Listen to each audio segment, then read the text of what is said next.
Okay, so I've actually taken and just traced off my front and back off of this original here, just to have a little bit cleaner copy to work from. You see here I have still got my grain line. I have got my low hip and my high hip marked on both the front and the back. I've marked front and I've marked back. Those lines you want to carry forward with every draft, because when you get to the last draft, you want to make sure that you've got your positioning the same. And if you don't do it at some point, then somehow maybe when you're tracing something off or whatever, your draft will twist or turn or shift a little bit, and all of a sudden now you've got something that's not the same as where you started. So you want to always carry those lines forward, because there's still another marker along with the outside lines that you're going to use. Now, we've got our pants here. If I was using a facing for my pant at this point, I would just be actually tracing out a piece at the top here for a facing for the front and the back. So I would be taking and just tracing the depth of the facing out and then cutting those pieces out separately, leaving the body of this pant whole. So I'd be taking another piece of tracing paper, sort of laying it over top, tracing this out. Now we are going to be doing something very similar to that. However, we're going to be sort of tracing everything off. We're going to be taking into account that this pair of pants, I'm not going to make a side pocket on here, just for the fact that it's still a test pant.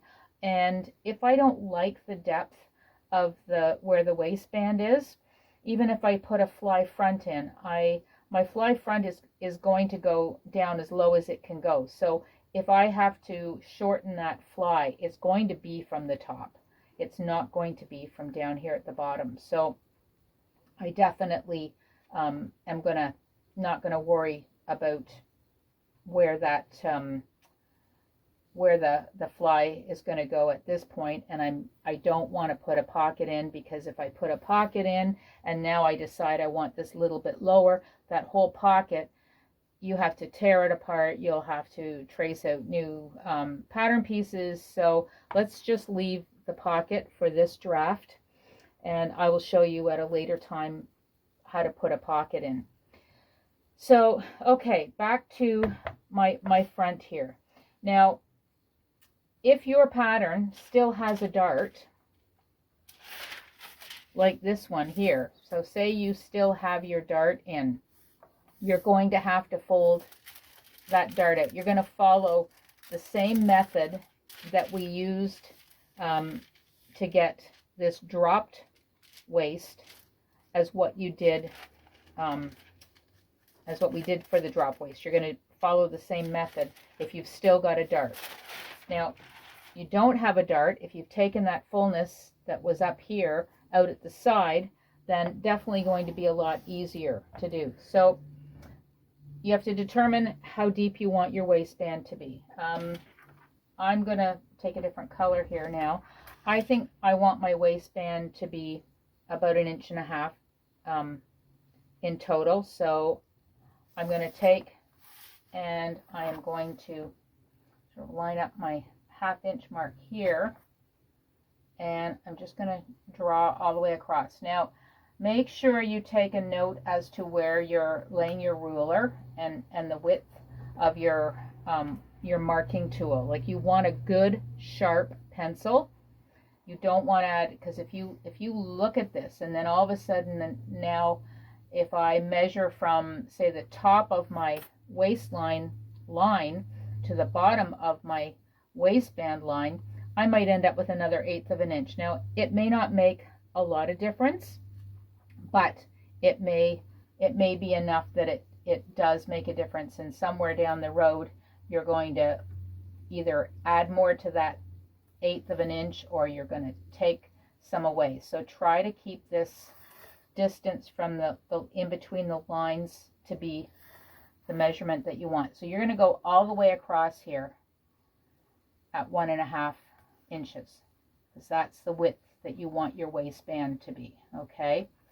And you're going to do the exact same on the back, because the waistband, even though we didn't take as much off of the back, the waistband has to be the same all the way around. It's gonna look odd if all of a sudden your waistband goes narrower back here. So you're going to draw this out and keeping that ruler lined up, because you've now got a bit of a an angle here. So actually what I'm going to do, just to make sure that I'm getting this nice and smooth across the top, I'm going to take this apart as I did before. I'm going to fold back. I'm going to fold this back that 1.5 inches that I want this to be, and I'm going to take these pieces now, and I think I still have a piece of tape here. I'm going to tape this together, okay? So the first thing I sort of see is I definitely have a bit of a peak in here, so I don't like that. So I think the first thing I want to do is I want to actually, I'm going to turn this sideways. So I've got these together. So now I just want to smooth this out. Make this a little bit more of a smoother curve, okay? So now when I come in here, I'm going to have a little bit more of a smoother curve, okay? So again, you want to make sure that you, actually that's not going to, this one here, this ruler will be a little bit better. So measure down that 1.5 inches and 1.5 inches here. So you're going to go all the way across, and then you're going to join your line up. So all the way across to here. Now the other thing you want to double check is that this center back is still at a nice right angle, and mine is not quite. So I definitely want to make this a right angle up here. Otherwise, when I am going to have a seam allowance on the back of this waistband, and what will happen is it will have a peak on it. So you want to keep this seam at a nice 90-degree angle, okay? Even if it means that you have to kind of pull it back a tiny little bit, you want to keep a nice angle there, okay? So once you've got all your little dash lines, go in with your pencil and connect all your lines up.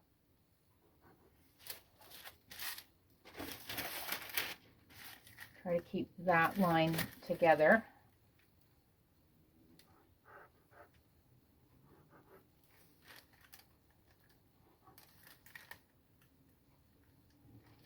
So if you're not sure where you want to go here, don't be afraid to add a few more little lines to kind of get this into a nice smooth curve. And you may have a few spots where you definitely need that little bit of a curve with your ruler. Okay, so you can see here at this point, this piece here is going to be my waistband. Now you can do one of two things. You can take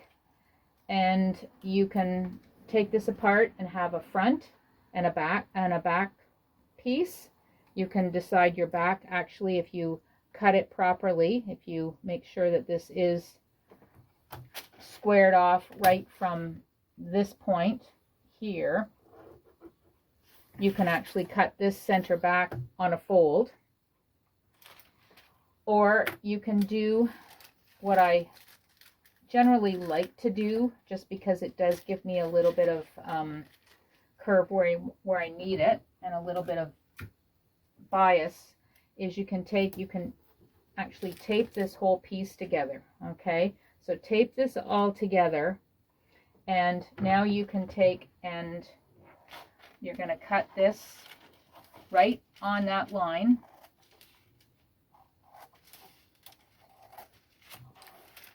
So you're going to have your waistband is actually going to now be a left and a right, okay, instead of a back and your fronts. Okay, so I'm just going to take and cut that off there. So there is my, there's my pieces here. So I've cut off here. I still want to make sure that this says back. This is center back. This is going to be center front.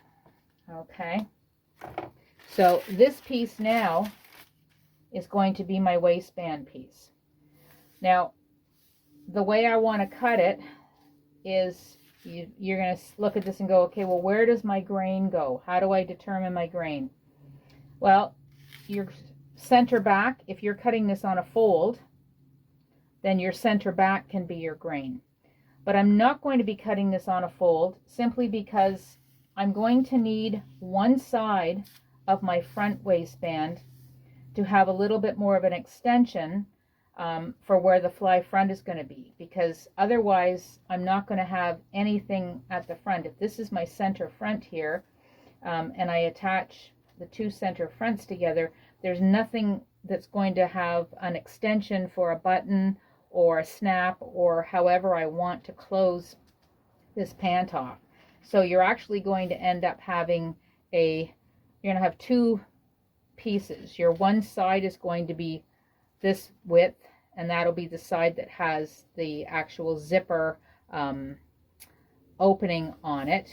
And then your side that's going to have the extension behind it is going to have to be about 1.5 inches longer. Just depends on what type of a closure you want to do.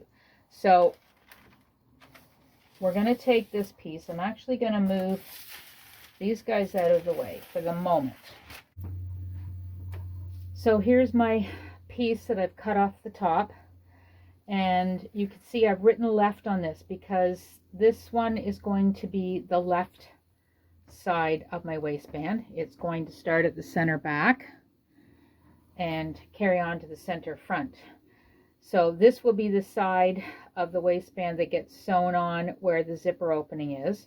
Now I am going to make two separate pattern pieces, but what you will have to do is for the right side, you're going to have to flip this piece over. So you can see I've flipped it over. I've got my center back over here now.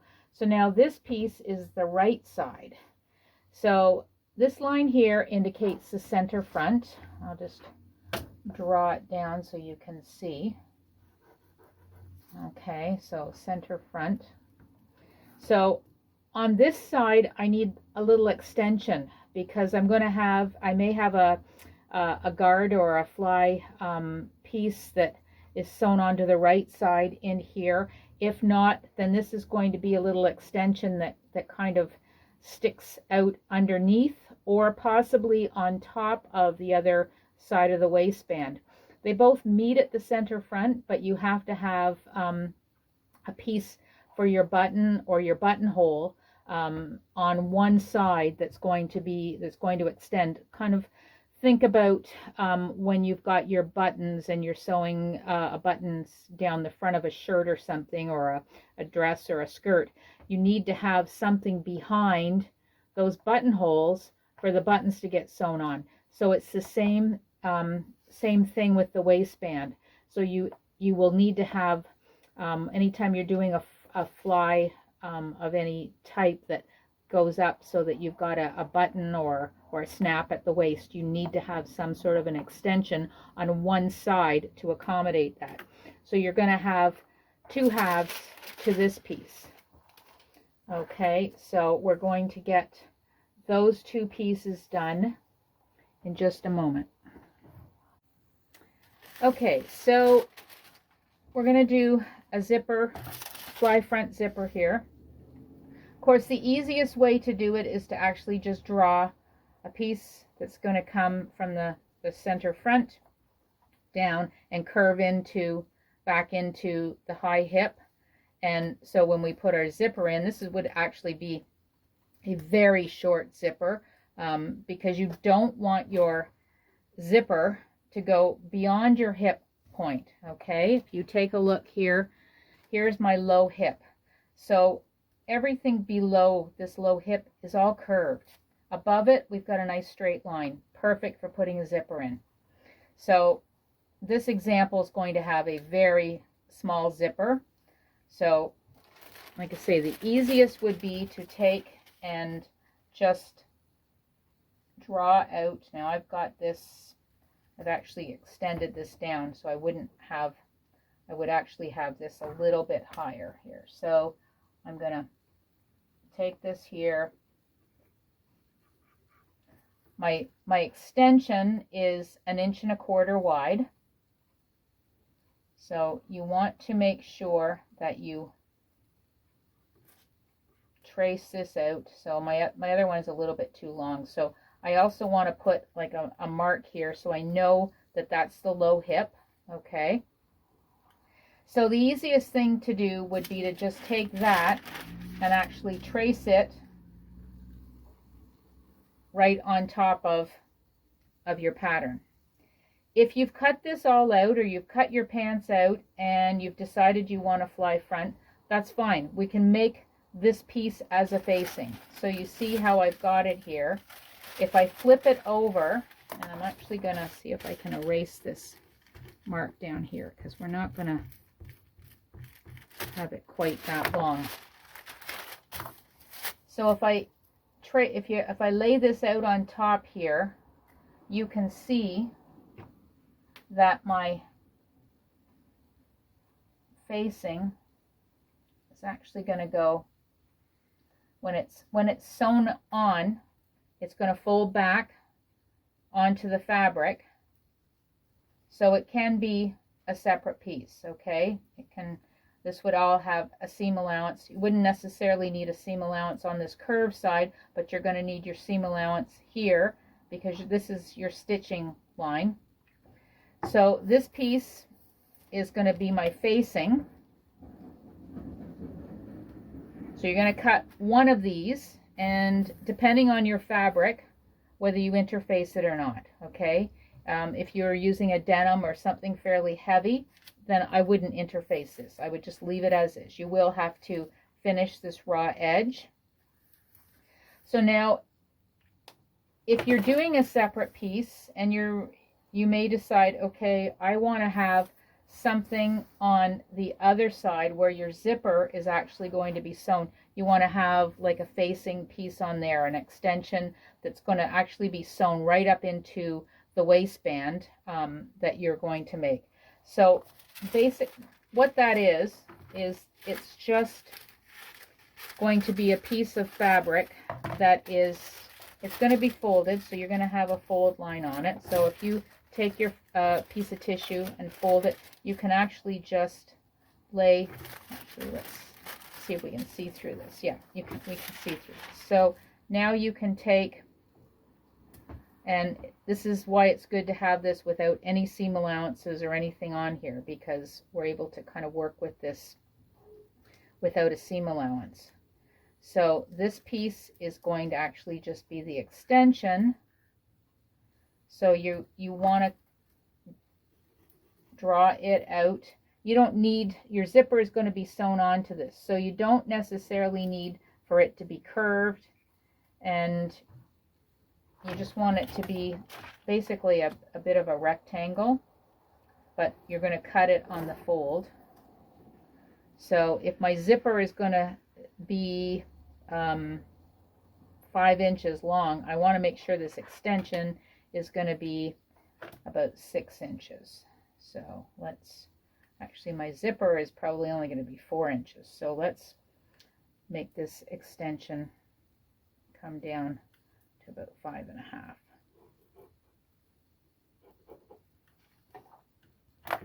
Okay, so I'm just going to take and I'll cut this piece out.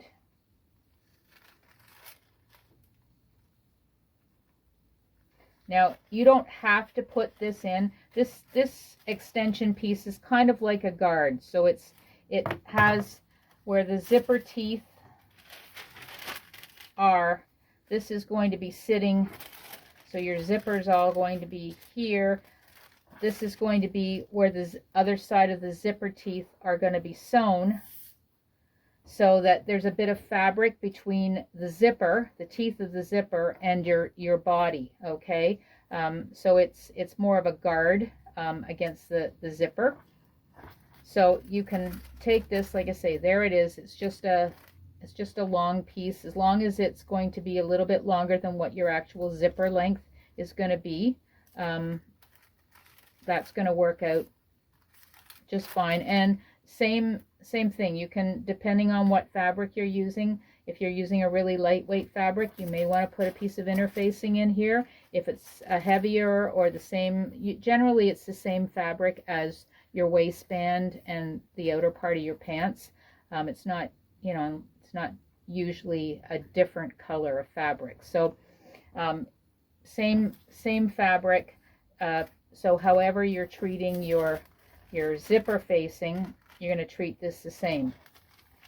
So we've got this piece here. You're now going to go in and you're going to add a seam allowance on to the top edge, onto the edge that is getting sewn to your front of your pant. And this should be a fairly straight line. So this here is all going to be a seam allowance. Remember, you've got a notch here or a mark here that you can see. You may want to have another mark up here, but I don't think that's really going to indicate anything for you. So you're going to sew this here onto the front of your pant, and then it'll be with the right sides together. So this will actually get flipped to the back of your pant. Okay, so your pant is still going to be flat on the front, but you've got a facing in here that part of your zipper is sewn to. You're actually going to be able to use it as a guide to do your top stitching. So you're going to have your stitching line for your zipper in here, and then behind this on the other side of your front is going to be your extension, which is going to have the other half of your zipper sewn in, and this is going to go right up into the waistband. Okay,